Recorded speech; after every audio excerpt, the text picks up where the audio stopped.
Aujourd'hui, c'est une avalanche de nouvelles, dont certaines très surprenantes.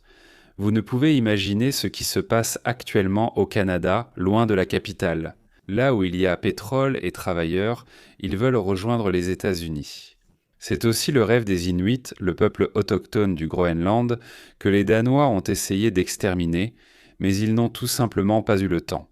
Il y a aussi des Iraniens, la majorité des Iraniens, qui veulent être aux États-Unis ou avec les États-Unis, et des milliers d'Iraniens sont même morts pour cela, y compris des femmes qui ont enlevé leur voile. Ni les Somaliens, ni les Mexicains, ni les Vénézuéliens ne veulent quitter les États-Unis, mais surtout, les Ukrainiens ne veulent absolument pas quitter les États-Unis. Mais nous en parlerons plus tard. Le Canada est au bord de l'effondrement. Le Canada risque de voir sa province la plus riche passer sous contrôle des États-Unis. Lorsque Justin Trudeau est arrivé à Mar-a-Lago pour discuter d'égal à égal avec Trump des futures relations entre deux partenaires ou nations partenaires, des journalistes stupéfaits ont rapporté ce qui suit. Les nouveaux tarifs vont ruiner l'économie canadienne. Trump a plaisanté en disant que si le Canada ne peut survivre sans voler 100 milliards de dollars par an aux États-Unis, il devrait peut-être devenir le 51e État et Trudeau pourrait en devenir le gouverneur. On a dit à Trudeau en face, « Vous, le Canada, vous ne pouvez pas exister de façon indépendante. Nous payons pour votre défense et, par amitié, nous vous laissons nous dépouiller de 100 milliards de dollars par an, mais cela ne continuera plus. » Je te suggère, Justin, de rejoindre les États-Unis comme 51e État et de devenir gouverneur au lieu de président. Juste pour être clair, Chan ne veut pas du Canada comme 51e État, il ne le veut pas. C'était une métaphore. Nous n'avons pas besoin de socialistes, nous en avons déjà assez chez nous. D'abord, 40 ans dans le désert, tous ceux qui étaient socialistes mourront. Et alors, peut-être, nous vous accepterons dans la terre promise appelée les États-Unis. Au fait, Trudeau est écœurant de douceur, à mon avis bien sûr, une sorte de super pain d'épices au miel. Je n'aime vraiment pas ce genre d'homme. Et d'ailleurs, tu as aussi peur des femmes comme ça, comme une mouche qui risque de rester collée. L'Alberta est entrée en jeu après avoir entendu qu'il y avait une possibilité de rejoindre les États-Unis. La province la plus productive du Canada, l'Alberta, s'est réveillée de son sommeil et a dit « Et nous, est-ce qu'on peut? Est-ce que vous allez nous prendre, nous? On veut tellement aller au paradis sur Terre, laissez-moi vous expliquer pourquoi c'est le paradis. » Le fait est que les États-Unis changent leur politique financière. Quel rapport l'Alberta et le Canada en général ont-ils avec cela? Qu'est-ce qu'ils en retirent? Attendez et vous verrez. Nous passons du pillage de la population par l'impôt sur le revenu à la perception de droits de douane auprès de ceux qui veulent commercer avec nous. Une seconde, direz-vous. Mais les droits de douane signifient une augmentation du prix des marchandises, et ce sont les habitants des États-Unis qui achètent ces marchandises et doivent donc payer plus cher. Donc au lieu de payer, soi-disant, en avril pour toute l'année, enfin, comment ça se passe chez nous avec les impôts? Et puis, vous proposez d'appeler cela un impôt sur le revenu, c'est-à-dire que nous paierons chaque fois que nous achetons des marchandises et nous appellerons cela une taxe douanière. Et ils ont appelé ça autrement. Mais ça revient au même. En gros, ce sont les mêmes personnes. On paie quand même. Vous n'êtes pas stupides, les Américains, n'est-ce pas? L'impôt sur le revenu concerne tous ceux qui perçoivent un revenu.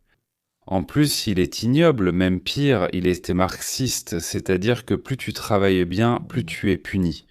Imaginons deux artistes. Oui, j'avais une entreprise qui représentait un artiste, alors prenons deux artistes, chacun a peint un tableau.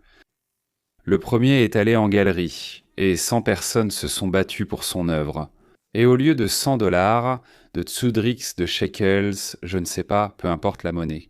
Au lieu d'élire qu'il voulait obtenir, il en a reçu 1000. Pourquoi en a-t-il reçu 1000? Parce qu'ils ont commencé à dire non, moi je donnerai plus, et il a, pour ainsi dire, vendu à celui qui a offert le plus 1000. Et un autre a écrit de telle manière que personne n'en voulait, eh bien personne n'en voulait, alors il a persuadé quelqu'un, s'il te plaît, prends-le et achète-le, et il lui a donné pour 10, il voulait 100, il l'a donné pour 10. Mais ces 10-là ne couvraient même pas le prix de la toile, des peintures, de l'électricité, du châssis, etc. Le service de l'État vient voir le premier artiste, qui est très content d'avoir reçu 1000, et dit « Voilà l'argent, où est-il ?» et ils le lui prennent. 600 sur 1000, bon, ça c'est d'un côté, oui, et de l'autre 800, enfin, disons 600. Ils prennent 300 pour les impôts et donnent les 300 restants au deuxième artiste. Que diriez-vous que cela s'est passé comme ça? Oui, c'est-à-dire, ont-ils bien fait de sauver un artiste sans talent? Mais seulement, le raté aurait arrêté de gâcher la peinture et serait parti honnêtement gagner sa vie. Là-bas, il aurait reçu un salaire pour avoir aidé un tailleur à coudre des costumes ou à porter du sable sur un chantier. Mais il a touché un salaire pour un travail médiocre, pas talentueux, mauvais, peu importe le terme. Il n'avait pas besoin d'écrire, mais il a reçu, écrit encore ce qui était inutile, puis reçu à nouveau. 300, puis les voleurs du trésor ont reçu 300 d'un artiste talentueux, encore 300 d'un chirurgien et 200 d'un maître électricien. Et 200 ont été donnés à un ivrogne, toujours saoul dans un coin, qui est aussi déjà électricien, et la vie a continué son cours. Ça, c'est le marxisme. Voilà le capitalisme, donc tout le reste, le marxisme, c'est le clintonisme, l'obamisme. Et maintenant, parlons de la douane. Donc par exemple, il y a une voiture ou une robe venue de l'étranger et tu as décidé de l'acheter.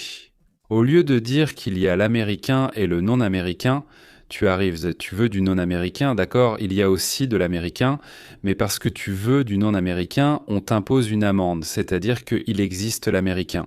D'habitude, ce n'est pas pire, mais tu as peut-être préféré. Si tu veux, prends-le, disons, mais paye non pas X par exemple. Si tu as acheté une Buick, mais paye X plus d'X% si tu veux une Renault. En plus. Si tu achètes notre voiture américaine. Eh bien, disons, si tu prends un Dodge Caravan et non un van Toyota, on te donne une partie du prix comme incitation à déduire des impôts, mais si tu achètes une voiture suédoise, disons une Volvo, alors non, on ne te donne rien. Parce que si tu donnes du travail aux Américains, on veut t'encourager, mais si tu donnes du travail aux Roumains, aux Italiens, aux Français, aux Zimbabwéens, aux Colombiens, pourquoi devrait-on t'encourager? Pour avoir embauché un ouvrier suédois plutôt qu'un des tiens? Achète ce que tu veux, ce n'est pas un crime, mais ça te coûtera plus cher à l'achat et à l'entretien. Qu'est-ce qui n'est pas clair? Je suis arrivé à Paris. Là-bas, l'État subventionne le Louvre pour que les locaux peinent moins cher, mais pourquoi subventionner aussi les étrangers? Au Louvre, à la caisse, on te demande une pièce d'identité pour prouver ta nationalité française. Je ne suis pas français. Quand j'y suis allé avec un ami, il a montré sa carte d'identité, 2 roubles. Je demande le prix, il me répond « Pour nous, c'est moins cher. » Ok, pas de problème, tout le monde a compris. Les étrangers viennent, vous payez le plein tarif. Vous n'êtes pas obligé d'y aller si vous ne voulez pas. Vous n'êtes pas obligé d'acheter une Subaru si vous ne voulez pas. Achetez une Ford, pas une Subaru. Donc si le Canada fait partie de notre pays, les États-Unis, alors nous achetons leurs produits mais sans droit de douane. Et en plus, nous déduisons une partie, disons, du coût des impôts. Je n'explique pas longtemps, mais si le Canada est étranger, c'est plus cher, il y a des droits de douane et pas de déduction. Les produits américains seront donc les mêmes et moins chers, c'est-à-dire, disons, une voiture assemblée localement coûtera 21 000 $ pour ainsi dire, tandis que la même voiture assemblée au Canada et importée chez nous coûtera 23 000 ou 24 000 $. Eh bien, dans ce cas, le Canada perdra ses affaires aux États-Unis et fera faillite. Pourquoi devrais-je acheter une voiture assemblée au Canada si elle est plus chère que la même voiture assemblée chez nous? Pourquoi payer 23 000, disons, au lieu de 20 000 si c'est la même chose? Deuxièmement, nous ne protégerons plus le Canada. S'ils veulent qu'ils dépensent leur propre argent pour les dépenses militaires, s'ils veulent qu'ils appellent la Chine, s'ils ne veulent pas, alors la Chine les prendra rapidement en main, même s'ils ne le souhaitent pas. Au Canada, les impôts sont très élevés et jamais suffisants. Et s'ils font partie des États-Unis, d'abord, les impôts seront, ils seront moins élevés qu'ils ne le sont actuellement, beaucoup moins d'ailleurs, donc il restera plus d'argent dans leur poche, et ensuite en payant moins d'impôts. Ils bénéficient de la protection totale de la machine militaire américaine, donc ils vivent de façon plus sûre, avec plus de garanties et dans de meilleures conditions. La confiance en l'avenir. Et certains Canadiens ont commencé à le comprendre. Du moins ceux qui travaillent et ceux que les autres dépouillent discrètement. Au Canada, d'énormes foules se sont alignées sur tout le pâté de maisons près de 2 centres communautaires bondés du centre de l'Alberta mercredi pour assister à une assemblée publique consacrée à l'idée de la séparation de la province du Canada. L'Alberta, comme on le sait, eh bien, vous savez, c'est conservateur et à droite. Oh, c'est incroyable, là-bas tout est rural. Oui, c'est là, par exemple, où il y a les cow-boys canadiens. Et l'événement a été organisé et tenu par la société Alberta Libre. Les visiteurs en sauront plus sur l'entreprise et le référendum d'indépendance, puis signeront une pétition pour ce référendum. Le point commun des participants était le désir de changement. Je ne crois pas qu'en Alberta, contrairement à l'Est, nous voulions ce changement. La pétition a été lancée par le directeur général du projet Prospérité de l'Alberta, qui s'est adressé à l'Assemblée pour valider les signatures de décembre. Le mouvement Reste libre Alberta a près de 4 mois pour recueillir environ 78 000 signatures, ce qui n'est finalement pas tant. Il faut environ 1 million de signatures en Californie pour soumettre des initiatives au vote, ce qui n'est pas énorme. La motivation venait de l'inquiétude pour l'avenir. Je veux voir du changement pour mes enfants. Je ne veux pas qu'ils portent ce fardeau longtemps. Cela arrivera avec ce que nous avons maintenant. Je veux que mes enfants, pour lesquels je me suis battu, croient en quelque chose. Dire que Alberta doit choisir l'indépendance et se gérer sans le fédéral, c'est génial, on peut agir. L'ingérence fédérale, c'est aussi génial, on peut faire des choses. Pourquoi veulent-ils l'indépendance ? Pour fuir les taxes canadiennes et ensuite solliciter les États-Unis pour devenir un simple appendice. Si on ne veut pas de tout le Canada, alors il y a l'Alberta et puis il y a aussi une autre province, l'État, la province de Saskatchewan.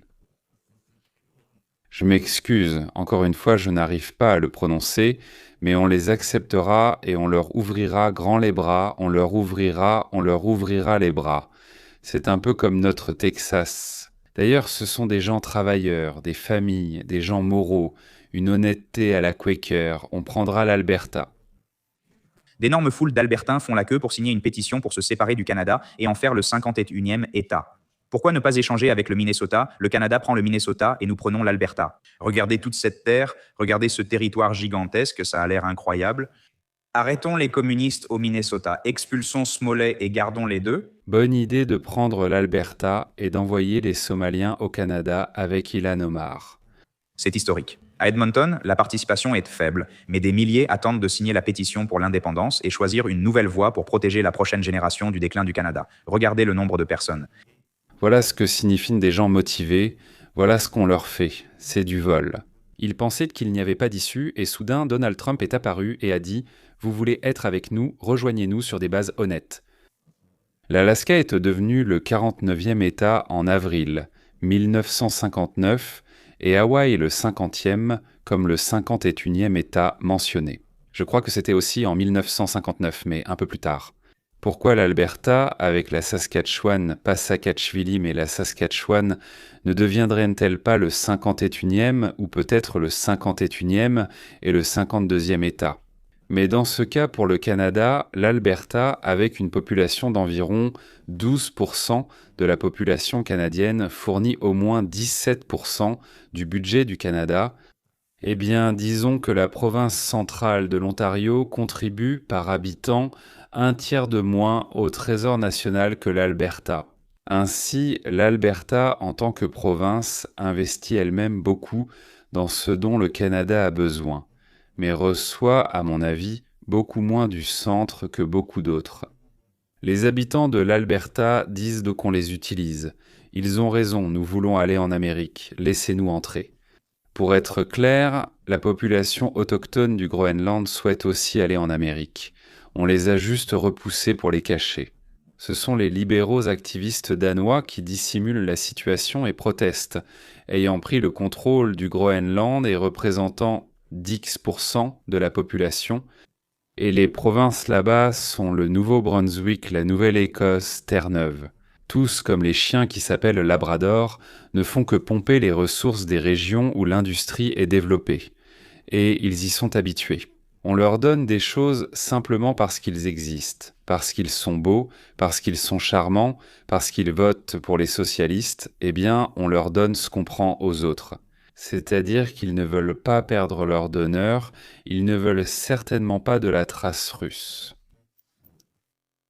Vous vous souvenez de Michael Cohen, c'était l'avocat personnel de Trump, qui était son homme de confiance pour régler toutes sortes d'affaires délicates. Mike s'est marié à Laura Schusterman. Après avoir quitté l'Union des républiques socialistes soviétiques avec ses parents dans les années 1970, son père Fima Schusterman possédait des taxis pour enfants à New York et a rencontré Donald Trump. Fima a ainsi recommandé Donnie Donald, son gendre et jeune associé de l'époque, comme quelqu'un de débrouillard et malin. Et Trump a commencé à payer à Michael ce qu'on appelle un retainer, c'est-à-dire un salaire de base pour régler certaines missions délicates et pour débarrasser Trump de problèmes qui, comme il s'est avéré, surviennent souvent chez les milliardaires avec de jeunes demoiselles innocentes. Presque tous les acteurs célèbres, personnalités connues et milliardaires rencontrent ce type de problème. Ils ont soit une agence entière, soit un cabinet juridique, soit quelqu'un qui les suit et règle toutes sortes d'affaires après eux. Oui, de tels résolveurs parfois.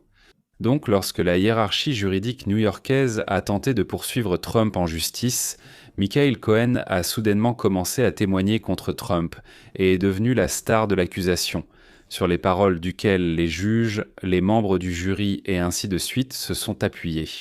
Comment tout à coup, après une longue période, et après que Trump soit devenu président? Ce qui n'est pas négligeable, Michael a partagé avec la presse qu'il avait été victime de chantage, qu'on avait exercé des pressions sur lui, qu'il n'avait pas d'autre choix que de mentir sur Trump, il ne le voulait pas, mais on l'y a forcé.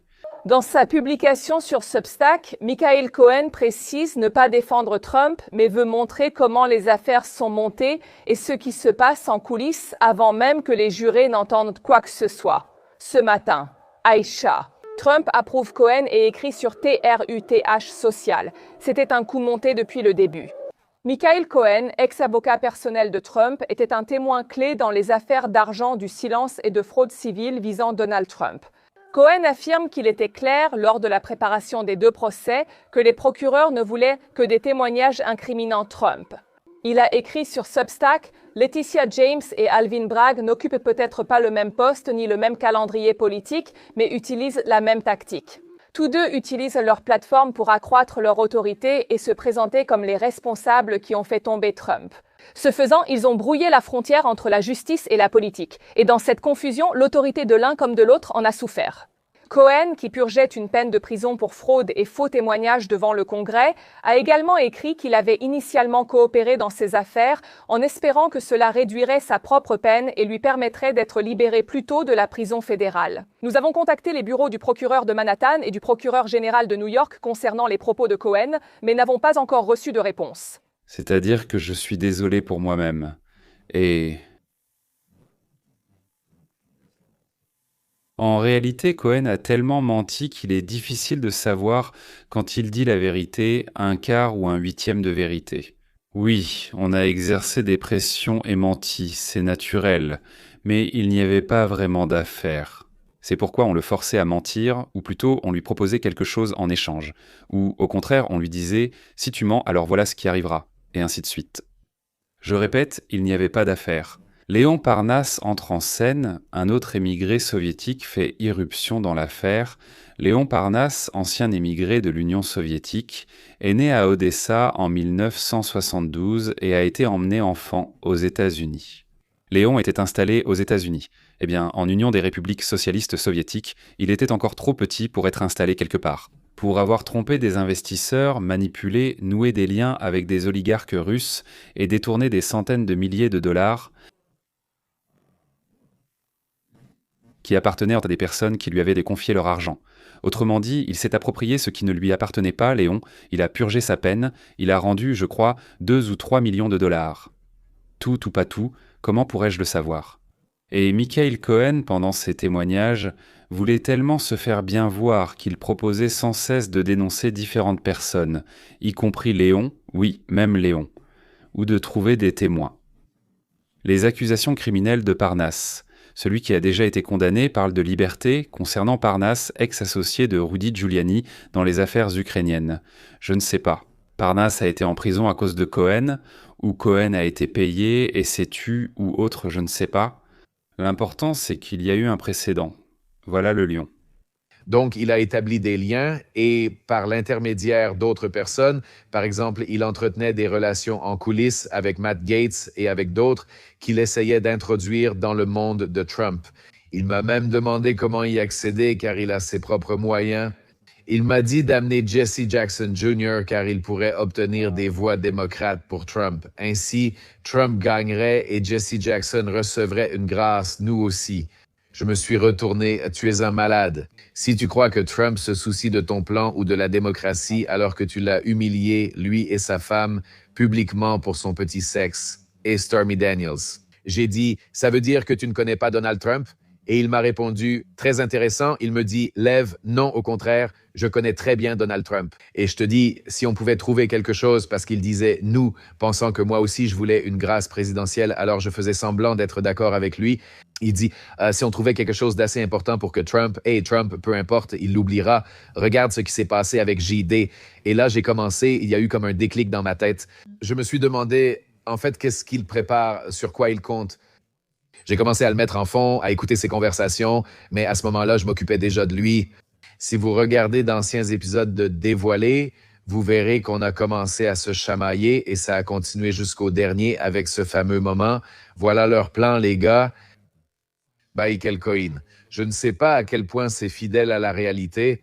Celui qui a finalement réussi à atteindre les oreilles de Trump a menti à propos de toute cette histoire incroyablement exagérée pour la présenter à Trump et c'est le plan de Michael qu'il a proposé à Trump et je suppose que Trump est tombé dans le panneau parce que voilà où nous en sommes maintenant. Toute l'affaire Trump pourrait être classée parce que c'est là où on en est. Lors de l'appel, Michael Cohen témoignera et dira subir des pressions. Ses procureurs, à savoir Laetitia James et Elvin Bragg, et plus précisément Laetitia James et Elvin Bragg.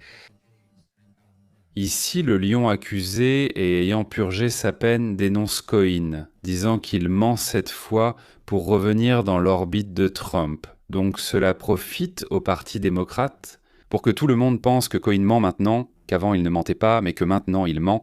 Donc lequel d'entre eux ment? D'ailleurs, les deux mentent. Ce n'est pas clair, mais je pense que les deux mentent. Et puis Cohen dit « Eh bien, Vance l'a dit, va vérifier s'il l'a dit ou pas, voilà, Vance l'a dit, et Trump dit des méchancetés. » Trump a compris que Vance pouvait lui servir, il l'a nommé vice-président et a ignoré ses propos et actions passées. Il aurait même pu choisir son Cohen comme vice-président. Donc il faut probablement redevenir utile à Trump et il pardonnera tout.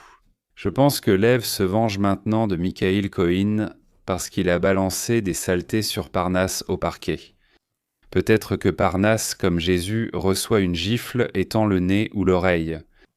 La question maintenant, c'est Lev, Parnasse, ou plutôt son père, qui est toujours pote avec le beau-père de Michael Cohen, Fima Schusterman, parce qu'en balançant Parnasse, Michael balançait aussi ses beaux-frères du business new-yorkais. Je parle des beaux-frères de Fima. Si j'ai bien compris, Fima aussi a été accusé, mais je ne me souviens plus s'il a fait de la prison. Il a eu un procès pour escroquerie. Les impôts, mais c'est normal, ce n'est rien. Je suis presque sûr qu'ils ont fait de la détention provisoire ensemble. Et puis, ils allaient dans les mêmes restaurants russes, géorgiens, arméniens, je ne sais pas. Ils dansaient au même bar mitzvah, peut-être même qu'ils louaient dans peu des appartements pour leurs maîtresses dans le même immeuble. Mais cela n'apparaît pas dans la presse ouverte, donc nous n'allons pas aborder ce sujet. Néanmoins, cela signifie que l'amour de Parnasse pour Cohen et inversement n'était pas très passionné, mais avait une base. Je pense que c'était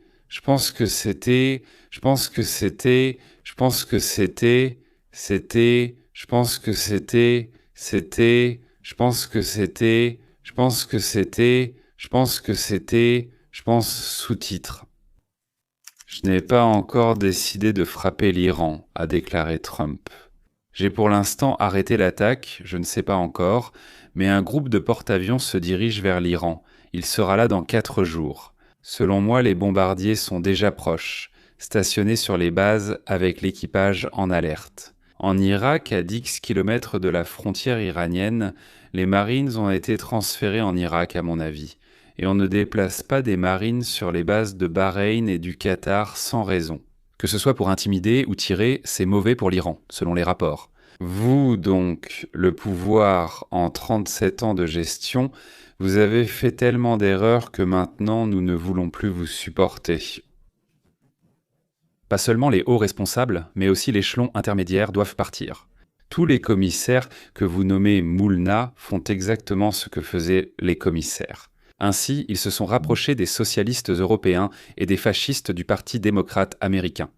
L'apparence change, mais l'esprit reste celui d'un commissaire. L'Iran, donc, tous les millions d'habitants du pays veulent, supplient Donald Trump de les aider. Nous sacrifions nos vies pour que l'Amérique obtienne le droit moral. Bombarder les ayatollahs, le corps des gardiens et tous les mollahs qui, depuis 37 à 47 ans, nous ont détruits en tant que peuple, nous ont pillés, ont fait de nous des instigateurs du terrorisme, que les ayatollahs s'en aillent. Les Israéliens veulent Trump, espérant qu'il aidera Israël à se débarrasser du Hezbollah, des Houthis, du Hamas, de l'Iran et de l'influence russe. Bien sûr, au Moyen-Orient, nous vivrons sans guerre, disent-ils. Nous vivrons sans terrorisme.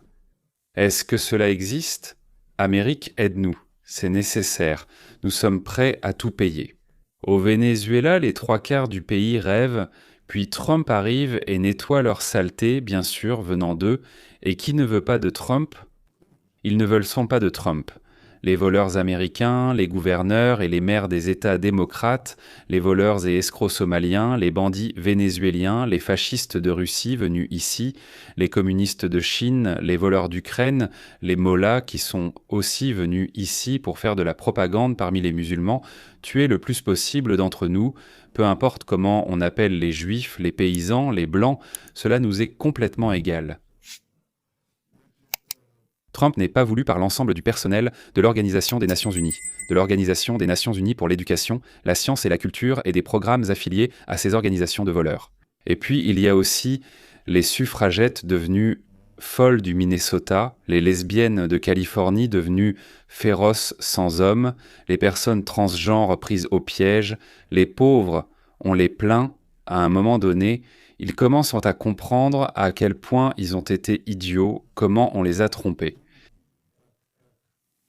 Bon, je n'ai même pas envie d'en parler. Ce sont aussi ces mondialistes enthousiastes qui ont perdu la tête lors d'une session de fumette à la fac. Même si c'est très difficile, mais si tu fumes sans arrêt, tu finis par choisir une spécialité qui s'appelle l'étude des souffrances des femmes africaines depuis le XVIIe siècle à cause de la débilité de leurs hommes ivres. C'est une spécialité très utile, surtout en Amérique. Et des centaines d'employeurs cherchent désespérément. Sans pouvoir trouver de personnes avec cette spécialité, ces femmes ne vont pas travailler, mais rejoignent une organisation de surveillance de la politique migratoire pour toucher 1 000 $ par semaine, pour crier au visage des policiers qu'ils sont des ennemis du peuple et qu'ils méritent de mourir immédiatement. Ils reçoivent 200 $ s'ils tentent de foncer sur eux en voiture. Personne ne leur fournit de véhicule, ni ne paie l'essence, ils utilisent la leur. C'est tout pour aujourd'hui, car les travaux ne se terminent pas, mais l'argent pour les faire, lui, s'épuise. Les nouvelles ne cessent jamais, mais la gorge finit par s'épuiser à force de transmettre l'information. Sans être enroué, je commence à l'être, donc j'arrête jusqu'à la prochaine fois.